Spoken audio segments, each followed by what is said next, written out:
hoje nós vamos falar sobre antijuridicidade.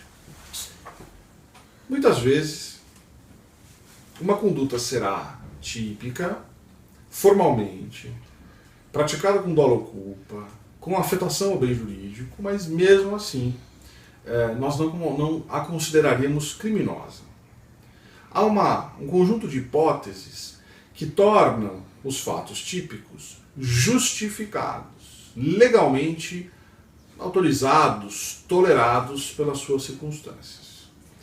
Essas hipóteses estão em sua maioria previstas no artigo 23 do Código Penal. Diz assim: não há crime quando o agente pratica o fato em estado de necessidade, em legítima defesa, em estrito cumprimento do dever legal ou no exercício regular de direito. Se vem aceitando no Brasil uma quinta hipótese, supralegal, portanto, que é o consentimento do ofendido. Nós já falaremos deles. Algo muito importante no estudo dessas justificantes, dessas causas excludentes de antijuridicidade, é entender que em todas elas nós encontraremos dois elementos comuns. Um certo componente subjetivo, ou seja, existe uma certa intencionalidade, uma certa predisposição do agente que integra o próprio conceito da justificante, e um componente de proporcionalidade.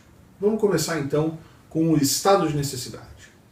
Diz assim o artigo 24 do Código Penal: considera-se em estado de necessidade quem pratica o fato para salvar de perigo atual, primeira característica, que não provocou por sua vontade, segunda característica, nem poderia de outro modo evitar, direito próprio ou alheio, cujo sacrifício nas circunstâncias não era razoável exigir-se.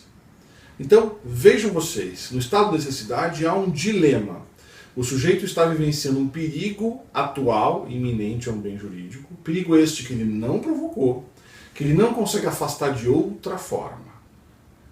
Como o bem jurídico que ele vai salvar é mais importante do que aquele que ele precisa sacrificar, excepcionalmente, o ordenamento não vai incriminar aquela conduta. Então, o furto famélico é o exemplo clássico de estado de necessidade. O sujeito se perde numa caminhada, no bosque, enfim, 1, 2, 3 dias, e já faminto, realmente com a sua saúde comprometida, encontra lá uma choupana, uma casa com alguns frutos. Não há como tutelar a sua existência, a sua vida naquele momento, que não mediante o sacrifício do patrimônio alheio. Então, nesse caso, excepcionalmente, essa conduta estará justificada. Mas notem que a intenção do agente tem que ser a de livrar-se do perigo e tem que haver uma proporcionalidade entre o bem jurídico afetado e o bem jurídico protegido. Também assim, a legítima. Fala-se muito em legítima, né? O que é a legítima defesa? Essas figuras, elas são típicas, elas têm uma definição na parte geral que precisa ser seguida. Entende-se em legítima defesa quem, usando moderadamente dos meios necessários, repele injusta agressão, atual ou iminente, a direito seu ou de outrem. Esse é o artigo 25. Então, novamente, usa moderadamente dos meios necessários para repelir injusta agressão. Aqui o que está com o pano de fundo é uma aposta do legislador que nem sempre será possível chamar o Estado para atuar.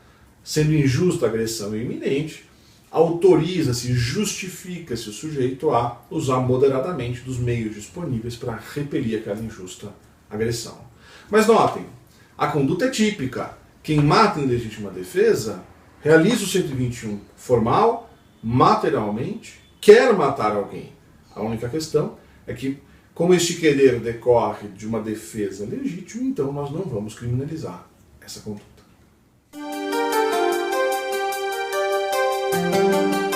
Eu recomendar hoje é do professor Nilo Batista, da editora Revan, chamada Introdução Crítica ao Direito Penal Brasileiro. O professor Nilo trata dos princípios reitores do direito penal no Estado Democrático de Direito, e alguns dos temas discutidos aqui, conversados, princípio da legalidade, insignificância, são tratados com bastante profundidade pelo professor Nilo nessa obra.